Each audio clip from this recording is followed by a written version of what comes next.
Beat COVID-19 Virtual Presser upang maghatid ng mga updates tungkol sa ating situation against our fight sa COVID-19. Ngayong hapon, unahin po natin ang update ng mga cases natin for COVID-19 sa bansa. As of 4 p.m. today, May 20, meron na tayong naitala na 279 na bagong kaso ng COVID-19. Ang total number of cases po natin ngayon ay 13,221.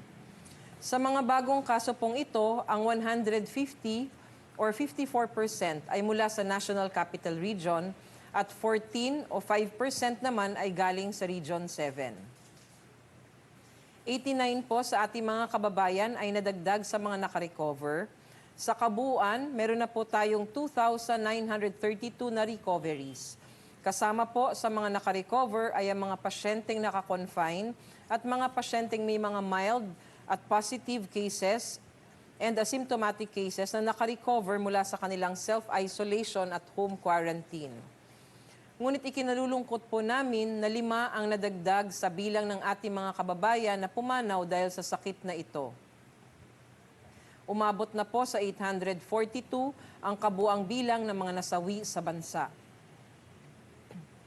Para naman po sa mga updates on our healthcare workers, makikita po natin na as of May 19, meron na po tayong 2,315 na healthcare workers na nag-positive sa COVID-19. Out of this, nakapagtala po tayo ng 1,018 na healthcare workers na nakarecover mula sa COVID-19.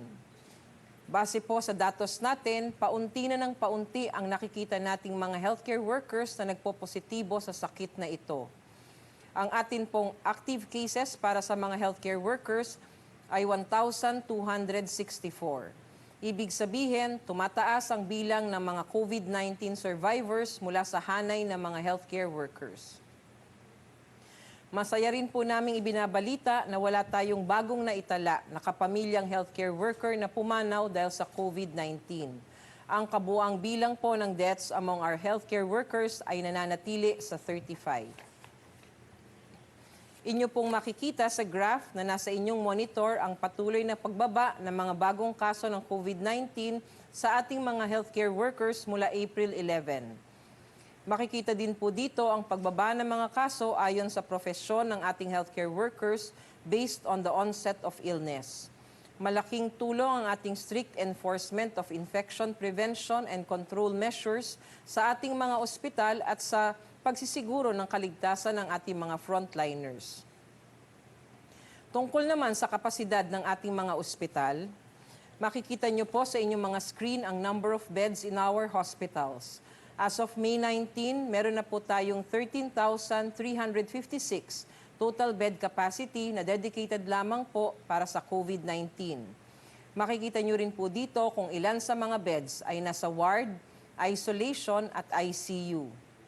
Para sa karagdagang updates, meron po tayong daily situational report released after this virtual presser which shows the latest numbers as well as the other initiatives and activities of the DOH in this war against COVID-19. Pagdating naman po sa iba't ibang equipment at personal protective na ating pinamimigay sa ating mga ospital araw-araw, makikita po sa inyong screens ang kabuang bilang at breakdown ng naipamigay natin kahapon. Sa atin pong emergency hiring program naman, kahapon nakapagproseso po tayo ng 177 facility requests for emergency hiring of additional healthcare workers. 6,374 ang slots na na-approve for hiring sa 172 na ospital, quarantine facilities, Philippine Arena COVID-19 Facility, and Quezon Institute Temporary Quarantine Facility. Meron na po tayong 2,505 na personnel na natanggap sa 168 na ospital at quarantine facilities. Nakapag-redeploy na rin po tayo ng 1,129 na nurses sa mga DOH at LGU hospitals sa ilalim ng Nurses Deployment Program. 178 na nurses sa Luzon at 951 sa Visayas at Mindanao. Heto po ang mga numero ng ating mga priority facilities accepting applications. You can send your applications directly to them. Para naman po sa pagpapahusay ng ating testing capacity sa kasalukuyan po, meron na tayong 31 licensed laboratory sa buong bansa na nakakagawa ng RT-PCR tests. We are anticipating 89 more stage 3 and up laboratories that have pending applications. Makakatulong po ito sa pagpapataas ng ating testing capacity. Ang buong listahan kasama po ng kabuang bilang ng mga test na nasagawa natin kahapon ay makikita natin sa ating Beat COVID-19 Situation Report na ilalabas po pagkatapos ng programang ito sa ating website, sa FB page at saka sa ating Viber community. Bago po tayo magtapos, gusto po namin klaruhin kung anong wave at kung anong koneksyon nito sa flattening of the curve dito po sa ating sitwasyon ngayon sa COVID-19. Kasama po natin ngayong hapon si Dr. John Wong, miyembro po ng ating mga eksperto na nag-a-analyze at tumutulong po sa atin para mabigyan ng direksyon para sa polisiya at decisions ang kagawaran ng kalusugan. Doc, good afternoon po. Good afternoon. Can you hear me? Yes, sir. Loud and clear. Doc, maraming salamat po for accommodating our request for you to explain some matters to the public. So, Doc, I would just ask you one question and maybe you can further on and explain this issue that we have right now about the misconception on the waves of infection. Doc, can you please explain to our listeners and to our viewers ito pong tinatawag nila na mga wave dito po sa ating sitwasyon ngayon with COVID-19 at yung misconception on the number of waves, first, second, third, and the other waves and the flattening of the curve, Doc. So can you please explain it to us, Doc? Okay. Thank you. So we define outbreak waves as when there's a rising cases and then a decreasing cases. No? So it's like the waves of an ocean. There's a peak and then there's a trough. No? So for COVID-19 here in the Philippines, no, we have a very small wave last few days of January, no, maybe about 3 cases, no, and then there was a lull, no, very few cases after that, no, and then we had our second wave, which is the first major wave, no, of more than 10,000 cases, no. So this second wave peaked sometime in maybe end of March, no, at 538 cases, and has since gone down, no, to about 220 cases a day, no. So we're now in the trough, no, or the lower part of the wave of the second wave, no. So what we want to avoid is ECQ, no, when we shift to GCQ, that we would have another peak or several more peaks, no. So we have to try to postpone third or subsequent waves, no. So with regards to the flattening of the curve, what we mean by that is so the peak of the second wave was about end of March, no, and if we had not imposed ECQ just before that, no, this peak could have gone on, no, instead of just 500 cases a day, it could have gone on to larger numbers per day, no.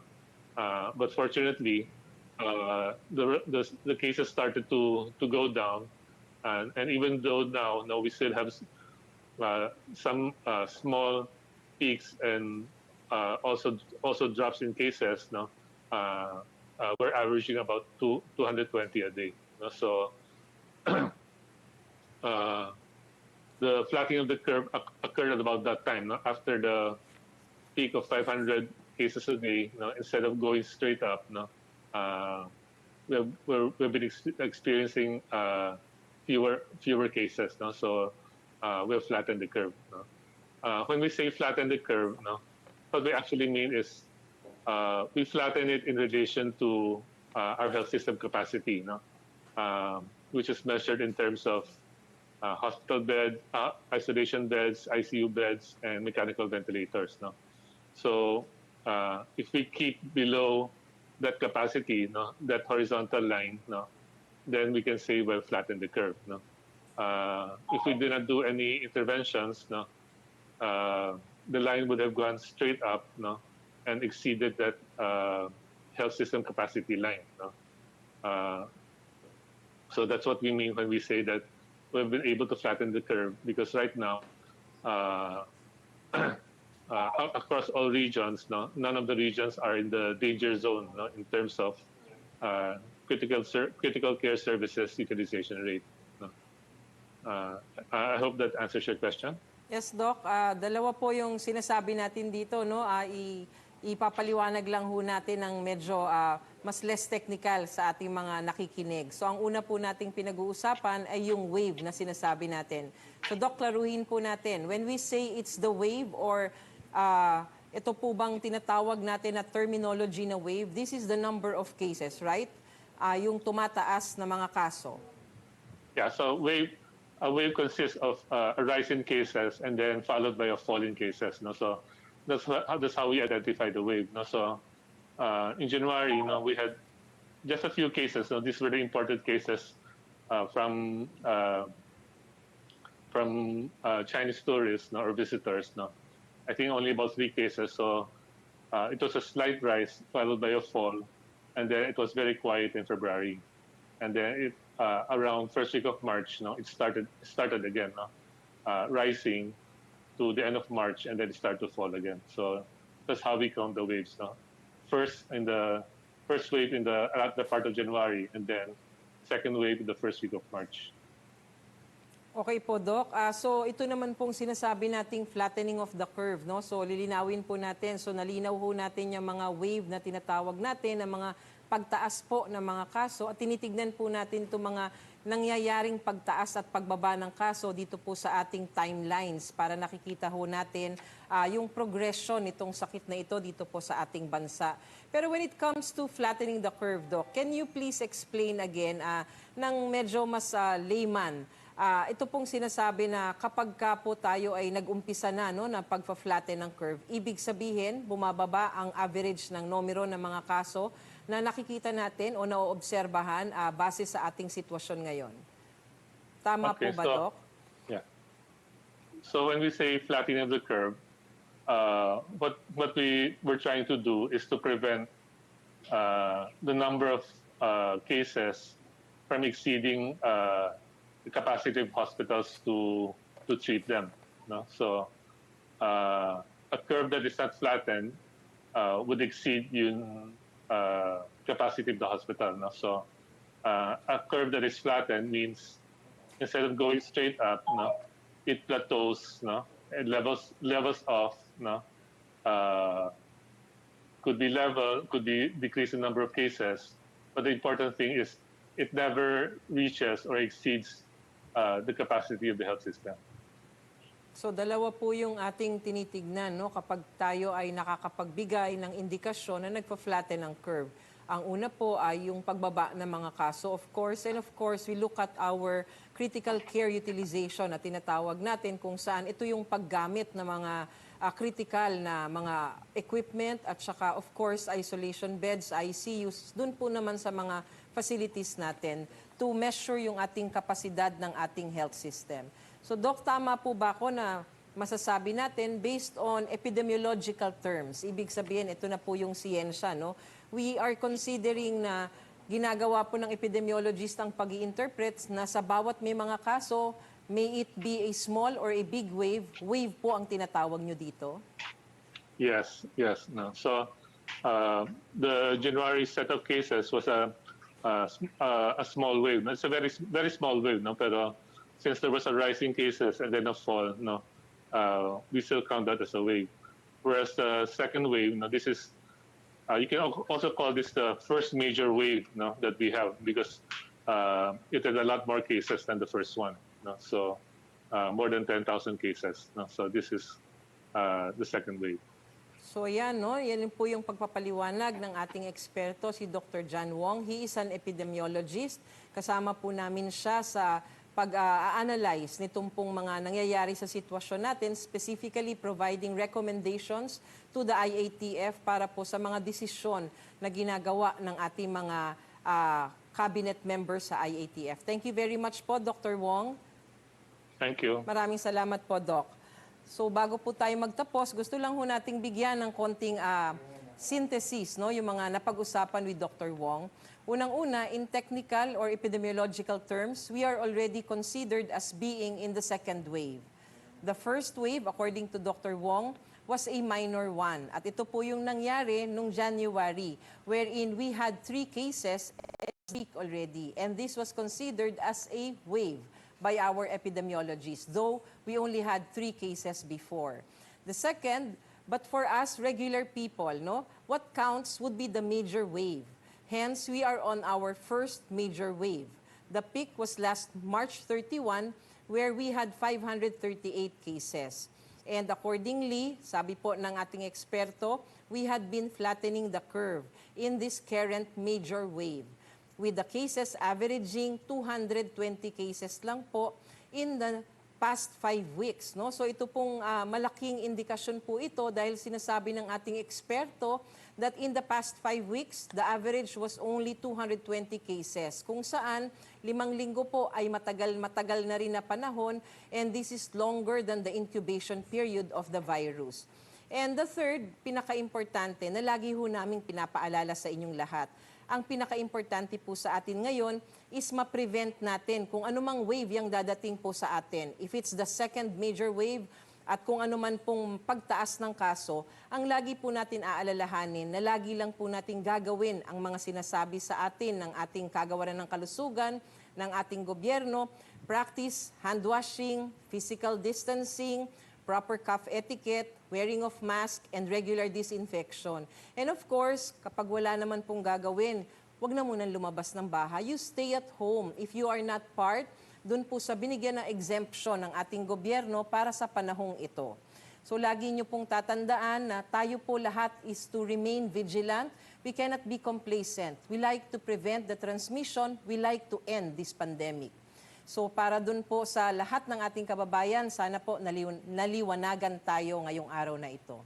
Maraming salamat po sa inyong lahat. Mabuhay po ang mga Pilipino na patuloy na lumalaban sa COVID-19. Tandaan, together we can beat COVID-19.